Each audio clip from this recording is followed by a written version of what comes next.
you tired of the same vegetable dishes that you always make? And maybe you're looking for something new and exciting, but easy and uses seasonal ingredients? I have just the thing for you today. My Turkish style green bean recipe is one of my absolute favorites. It's a traditional recipe called Zeytinyagli Fasulye. It basically means green beans and olive oil. And if you're a woman over 40 who's looking to cook and eat healthier, it's perfect for you. It has protein, fiber, fat in it, and it tastes absolutely delicious. The best part is that it can be made in advance. In fact, it's better if it's made in advance, and you can eat it throughout the week. So let me show you how I do it. My name is Aliye, and I'm passionate about helping women over 40 reclaim their health and vitality through healthy cooking and healthy eating.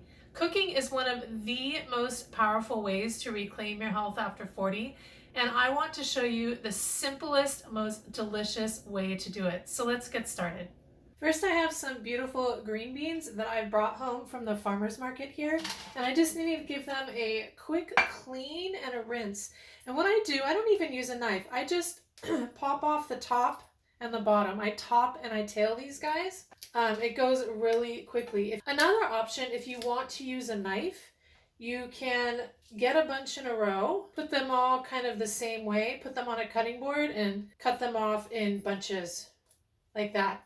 But I just like to do it by hand. This is kind of meditative for me. It really doesn't take me very long, maybe 5 minutes. So you can go ahead and do it either way. Either the quote unquote long way, like I'm doing here, the long meditative way, or the short way by gathering them up in bunches like this and then using a knife on a cutting board to chop the tops and tails off. I'm actually doing 2 at a time sometimes here as well, just with my hands. You can do 2 at a time without having to get out the cutting board. Super simple. So now that I have my cleaned green beans, I'm going to go ahead and give them a bit of a rinse, quick rinse. Okay, now that I have given them a rinse, I am going to cut them into bite-sized pieces.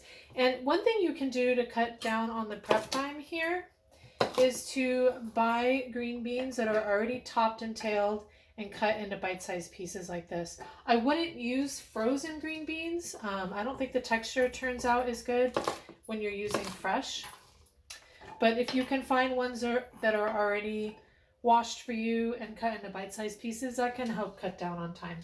And this you can do in bunches like I'm doing here, so you don't have to do each one at a time. And this is a rough chop.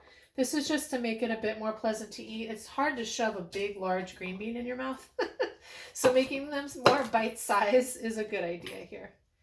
And if bits and pieces start to come out, that's fine. Just throw them in there. You know, traditionally, this dish in Turkey is made with Romano green beans, or the flat, wide green beans. So if you can find those, you can use those as well. I really like using those here in California where I am. It's harder to find those on a regular basis. So I just use these regular blue lake green beans that are really common to find, especially in the summertime. The other thing I like about doing the green beans by hand, cleaning them by hand, is that it allows me to kind of go through them and find any bad ones. I have a little pile over here of the tops and the tails, but also some bad bits, little moldy parts or parts that I don't want to put in the dish. So it's a good way to clean them and go through them. The ingredients in this dish really couldn't be any simpler. You want an onion. This is a nice small onion, so I'll use the whole thing. If you had a bigger onion, you're going to want to just use half of it. I'm just going to cut it in half, peel it. It's a lot easier to peel when it's cut in half. And for this recipe, I like to just do it in rings or half moons. It takes less chopping for sure, but I think it's better eating too. It kind of mimics the shape of how you've cut the green beans, and it makes it easier to get it all in your mouth, definitely. So because I'm just going to be cutting these in rings, I'm going to take out that stem bit. You can see I have my garbage bowl over here, my trash bowl, or my compost bowl. I'm just going to take out that root. Ooh, I got some onion on me. Here, put that in my garbage bowl. Any bad bits, I still have some skin hanging out there.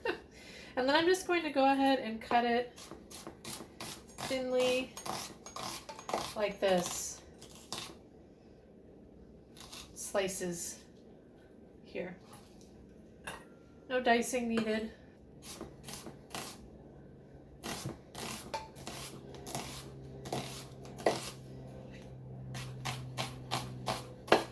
Keeping the tips of my fingers out of the way so I don't cut them. Oh, this is a strong onion. I'm starting to cry already. Now the next ingredient I add to the Turkish style green beans is actually a non-traditional ingredient. It's a carrot. And I just added for sweetness. And remember in the beginning I said this was a dish called a Zeytinyagli dish. That means a dish, vegetable dish in olive oil. It's a class of Turkish dishes. And there's tons of vegetable dishes that are cooked this way. And they all include a little bit of sugar to balance out the flavor, not to make it sweet, just for balance. And back in the day when I was super completely anti-sugar, I didn't want any sugar in anything that I ate, I decided to add a carrot to this for sweetness. And it just kind of stuck. And now I've been told by multiple Turkish people that a carrot does not belong in my Zeytinyagli Fasulye, but hey, you know what? I leave it in there because I like it and it makes it mine. So I'm just throwing the carrot. That's one like medium-sized carrot. I cut it in half lengthwise and then cut it into little moons here. And just put it in that bowl there with my onion. And then the other ingredient is a tomato. If it is not summertime and you can't find good tomatoes, leave this part out and only use a tomato paste, which I'll show you later. But it is summertime here and we have some good tomatoes around, so I'm going to use a fresh tomato.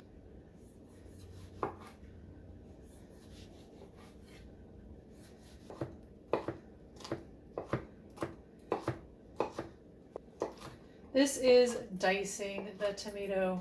You need a sharp enough knife. Mine's pretty good right now. Or you need a tomato knife, like a serrated knife would also do the trick. So you're not just smashing your tomato, you're actually cutting through it. If you're just smashing your tomato, stop and find a sharper knife. And if you need suggestions for a good knife, this is my Wusthof chef's knife. I've had it for, gosh, 25, 30 years. It is a workhorse in the kitchen. It is linked below this video. So there, I have my nicely diced tomatoes as well. All right, guys, I've brought you over to my stove. You're going to want a pan like this that is high-sided and can fit that pound of green beans fairly easily. You also need it to have a tight-fitting lid. So I'm going to get started by turning the heat on to a medium. You do not want anything too high. This dish is not about creating flavors through any kind of caramelization. You're just slowly and gently cooking everything that goes in this. Think of it kind of like a stew in the way that you would cook a stew, a little bit. So the pan is going to heat up and I'm going to add olive oil. And the amount I'm going to add might upset you, but don't worry. It is olive oil. It is healthy. And you want your good olive oil for this. And it's basically the thing that is going to create the sauce. All right, now that my oil is hot, you can see I tested it by putting a lone onion in there to see if it sizzled a little bit. You don't want a lot of sizzling, but you just want a little bit. And now I'm going to put in the rest of my carrot and onion. Like I said before, you want this all to be really gentle cooking, like a sweating. So if anything starts to brown or you get too rapid of a sizzle in there, go ahead and turn down the heat. And you're going to let these vegetables cook until they're quite soft, probably about 8 to 10 minutes. And I always salt in layers, meaning I add at different points throughout the cooking process. So I have my salt here, and I'm just going to start by adding a little bit at the beginning. It adds flavor, and it helps the vegetables break down faster as well. Okay, y'all, it's been about 8 or 9 minutes, and my onions are getting nice and soft. So I am going to go ahead and add my tomato. I have the diced tomato here. And to help make the sauce a little bit thicker as well, I'm just going to add a little bit of tomato paste. And this is actually a frozen cube of tomato paste. If I open a can and I have some left over, instead of letting the can rot and mold in the fridge, I freeze them. And this is just a cube. It's actually a puzzle shape. I have all kinds of silicone molds in all different funny shapes. One of them is a puzzle. So that is going to go in there, and that is just going to help thicken up the sauce. It's basically just going to be olive oil, tomato, and the juices from the veggies. That's going to be our sauce. And I'm still over a medium-low heat here. Again, there is no browning on any of this stuff. And I'm going to cook these tomatoes down and unfreeze this tomato paste until it starts to create a bit of a sauce. Okay, these tomatoes and tomato paste have been cooking for about 2 to 3 minutes. You can see they're already breaking down to create a nice tomato sauce there in the pan. So I'm going to go ahead and add the green beans that I cleaned and chopped earlier. There they are. And that was probably just over a pound or so of green beans. So there's only a couple more ingredients that go in here before we start to let it cook for, I don't know, anywhere from 20 to 40 minutes. Traditionally, Turkish style, you let it cook for quite a long time, 40 minutes to an hour, until the green beans are really, really soft. If you like your green beans with still a little bit of bite to them, you can cook them for a shorter period of time. It really just depends upon your preference. So right now what I'm going to add is that little bit of sugar that I used to be so against. Maybe a half a teaspoon, so little. Like I said, guys, it's really just to bring a balance to this dish. Like a quarter teaspoon. A balance to this dish to balance out all the flavors, not to make it sweet or anything. And then I'm also going to add just a touch of water, which is going to help cook those green beans. And that's it.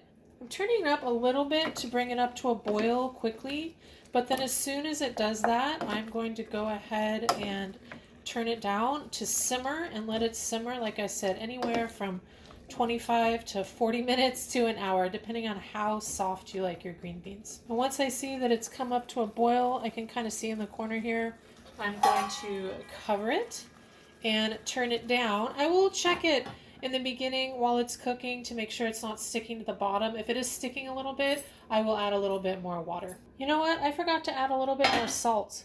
That is going to help with flavor, and it's going to help soften the green beans as well. So another bit of salt, maybe quarter to a half a teaspoon. Can't forget that. It's a good thing I remembered because this didn't really hold a boil. I'm going to turn it back up again. Make sure it's actually really, there we go. Now it's at a nice boil. I'm going to give it a stir. Then I'm going to turn it down. And let it go for 20 to 40 minutes. Okay, y'all, it's been 20 minutes and I want to show you where we're at with these green beans.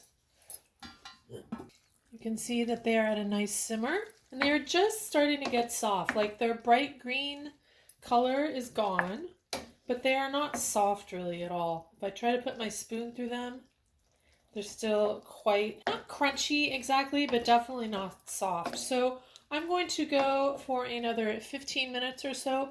There's plenty of liquid in the bottom of the pan, nothing sticking, nothing burning, so I know I'm at a good temperature with the right amount of liquid in there. If there was any sticking or browning going on, I would add water, maybe turn down the heat. You just want a nice simmer, nothing too vigorous. So I'm going to go for another 15 minutes at this same heat level, and I will see you then after 15.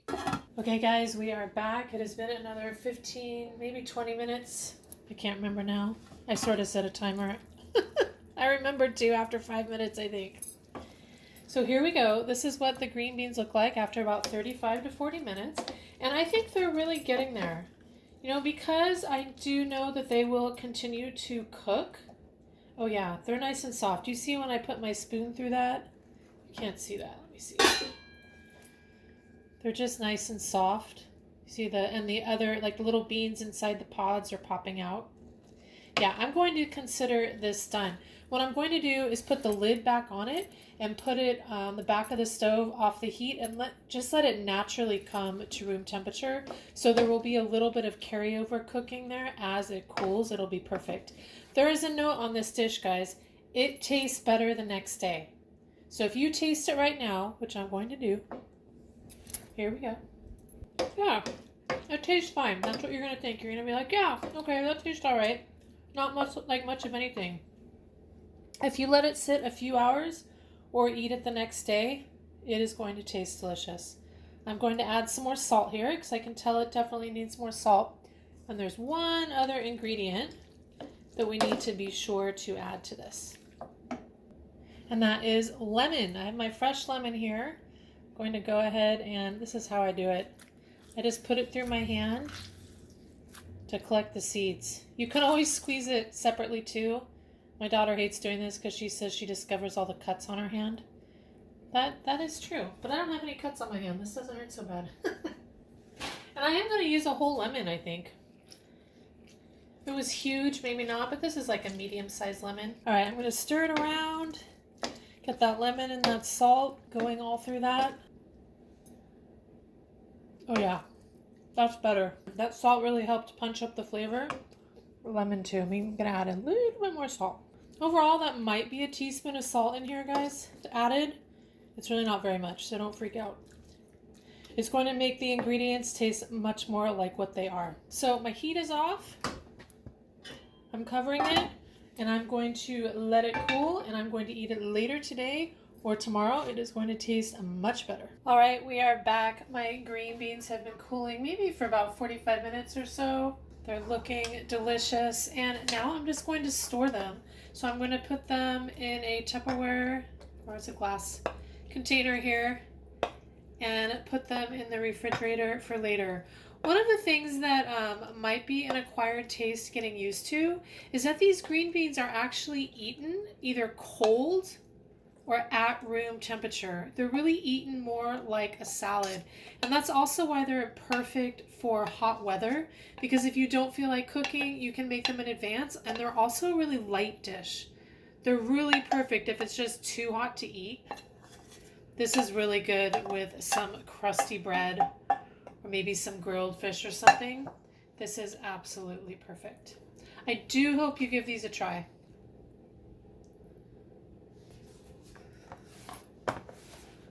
All right, you guys, I couldn't help myself. I needed to steal a little bit here, you know, taste it before I put it away in the fridge.